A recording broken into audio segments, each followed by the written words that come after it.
All right, hi everyone. Really happy to be here today. Quite a jump in terms of the population of interest. I'm taking the opportunity of this scoping review to showcase a little bit the work of my HRV lab at the German Sport University that we do with athletes. So, what's the main question I like to answer today? Perhaps this one. How do I start every single day of my life since more than 10 years? And yes, it has something to do with HRV. Basically, as the saying goes, research is kind of me-search. And every morning, I start my day by measuring my HRV with a polar belt.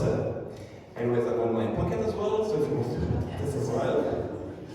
And with a smartphone app. I'm going to discuss today also the applications of HRV with athletes and how the research we do in the lab translates to smartphone apps and to the knowledge you can get from them. So, athletes are recommended to start every day with a measurement of the HRV with a so-called orthostatic test. So, familiar to you, one time lying down and then standing up. This is exactly what you see as my outcome on the left. The high bar every day is the one lying down, it's RSSD, and the smaller one is standing up. We want to have the best adaptation, to have the largest distance between the lying down and standing up parts in terms of showing the body adaptation. And this orthostatic test has been used and overused in sports science research, given its ability to index the habituation of athletes. This is what it looks like. This is your face when you do it first thing in the morning. I didn't manage to get ChatGPT to make it smile, but that's the lying down and standing orthostatic test. So, in terms of the app we recommend, actually we are working with HRV for training. Given independent research has shown that it's one of the best and most reliable app to measure your HRV. Obviously, it's done by an Italian colleague, Marco Altini, and we've been also working together doing workshops in the beautiful Center of Olympic Preparation in Roma at the CONI a couple of years ago. So, how do athletes use this HRV measurement? Here as well, there's a paper with the title we follow. It always comes back to Italy, so I have to present this in Italy. I think the organizer told me I was not allowed to show the Paris symbol today because of what happened with last week. But still, I want to showcase my colleague Martin Bouchard, who was really influential into bringing HRV into sport, and he was for a couple of years the performance coach of Paris Saint-Germain. And he really advanced the field a lot to understand how we could improve the training, monitoring, and adaptation for athletes. Yeah. If I got no time here, so to speak, I got a little time to speak, I'm very happy to get you on the page for athletes measurement. So, and then, colleagues from Australia, Jim Bellinger, who have been performing this meta-analysis of studies on how the orthostatic test and beyond orthostatic test morning measurement are used by athletes every morning. So, basically, we want to use these training adaptations in order to understand how you best adapt to stressors. And the current state of the art is the following.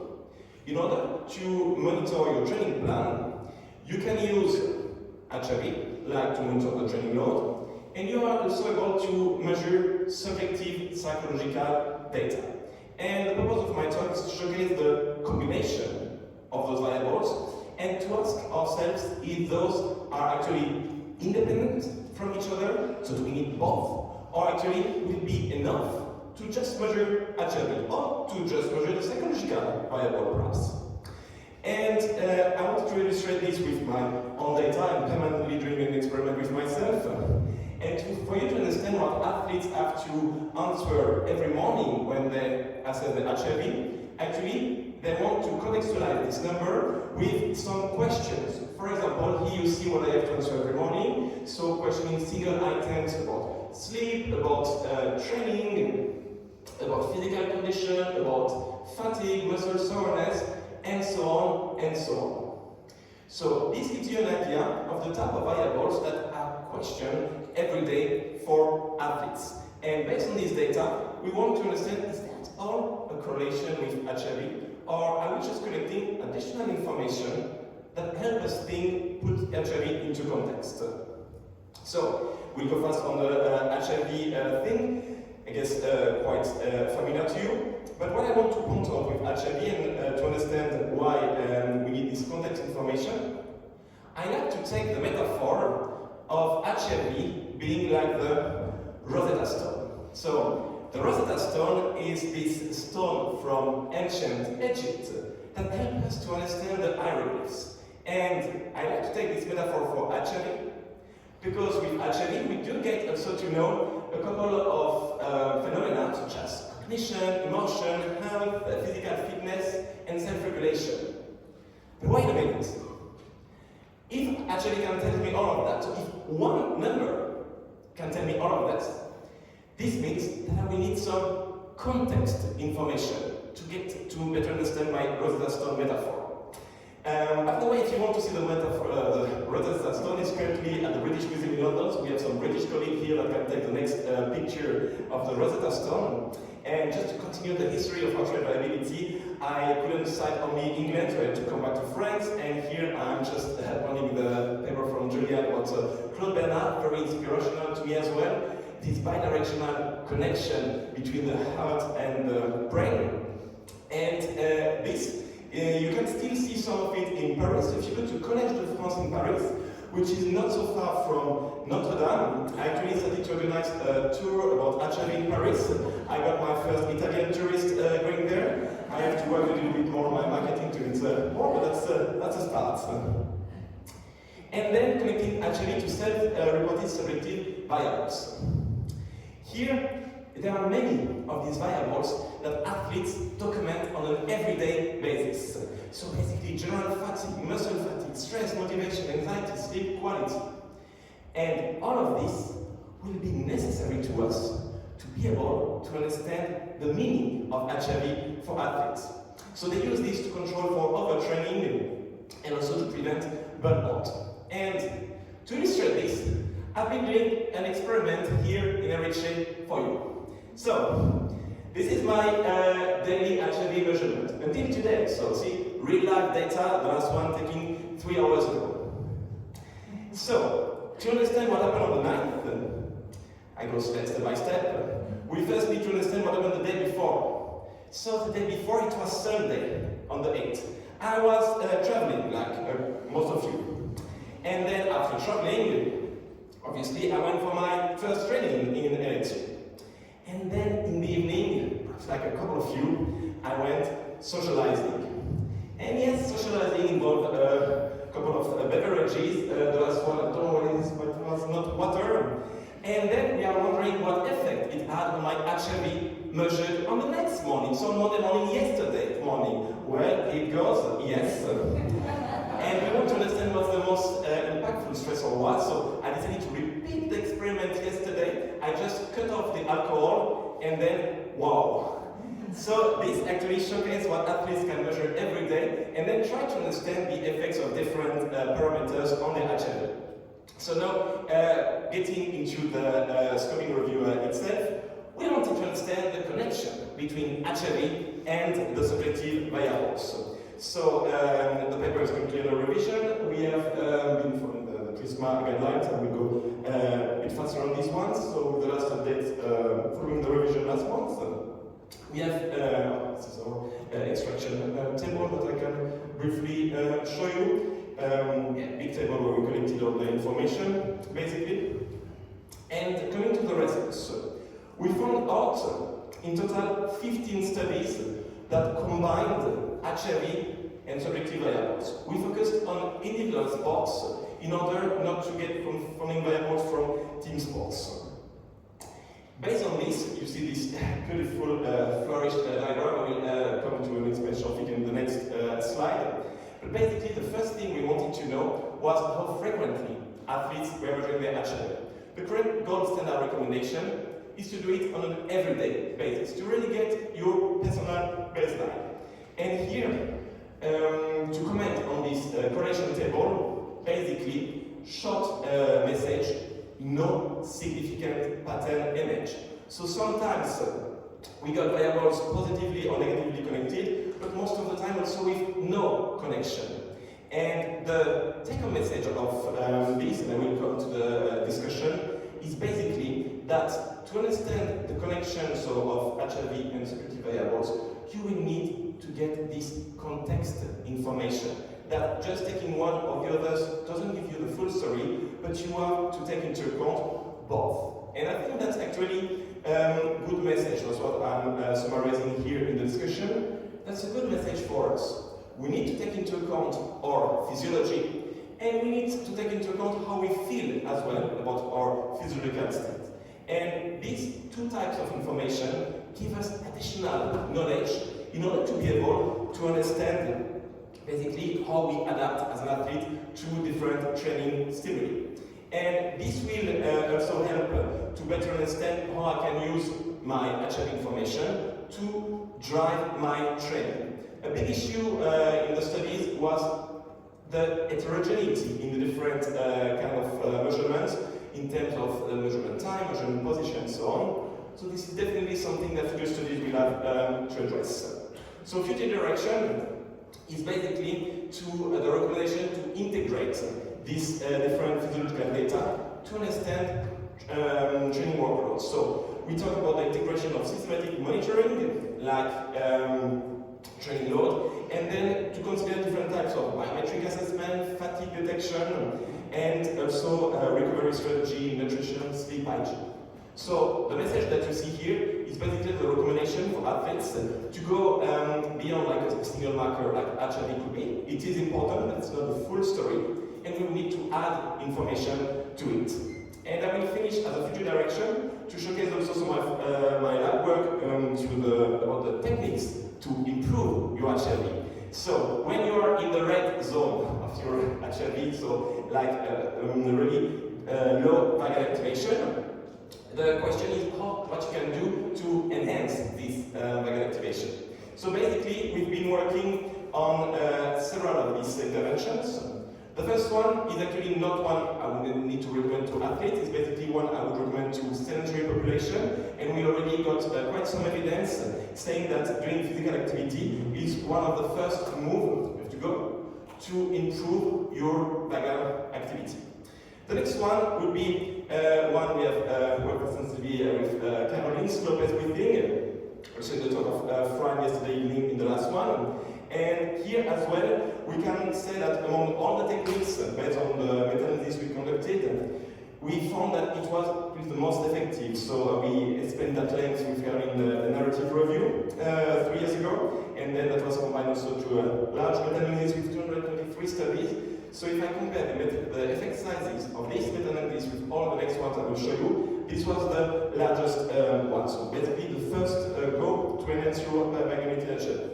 Second one, a cool one, I couldn't do it today, but apparently I will be able to do it tomorrow, is the diving reflex. So I've been doing that with my PhD student, Sylvain. And it's when you put your head into water, like I was invited to do on live German TV. And you can strengthen the effect also when you put some ice into the water. Another one, talking about water, is to put your full body as well into the water, and that's another meta-analysis we realized in where we found out that cold water immersion was actually the best recovery strategy for athletes to enhance your vagal immunity HRV. Next one is done by Max, actually also in the room, so you can ask him questions about this one, non-invasive brain stimulation, because it's a PhD topic, which was also found to be an effective strategy to enhance your vagal immunity HRV. And then the last one, quite a fresh one, just for you in AHL. It was published online yesterday. We done, all of us, done also some work on light therapy. And with light therapy as well, with certain light illuminance and with certain light colors, you can also improve your vagal immunity HRV. So that's it for the full spectrum. I summarize it on the next slide. So all backed by meta-analysis and systematic reviews of different strategies, and I will be also happy to discuss them with you at length if you have any questions. So, coming now to the end of this talk, I'd like also to showcase a documentary I realized with the French-German TV channel Arte on the vagus nerve. So far it's only in French and German, but they are supposedly going to put some English subtitles, and then you will be able to discover the type of vagus nerve training we do with athletes on the court. That's one of our PhD students as well, Patricia, from the parallel German national team. Alright. Clicking quickly through all the topics we are currently doing in our lab, so based on the neuroscience integration model of Julian and our vagal tank theory. So happy also to catch up on some of the topics with you at the break, if you see anything interesting for you.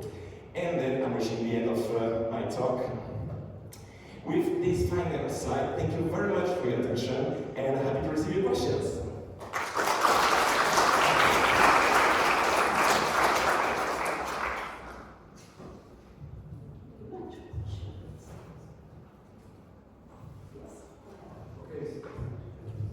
So, thank you for the talk, Sylvain, it was nice. So, low HRV is not good for you, right?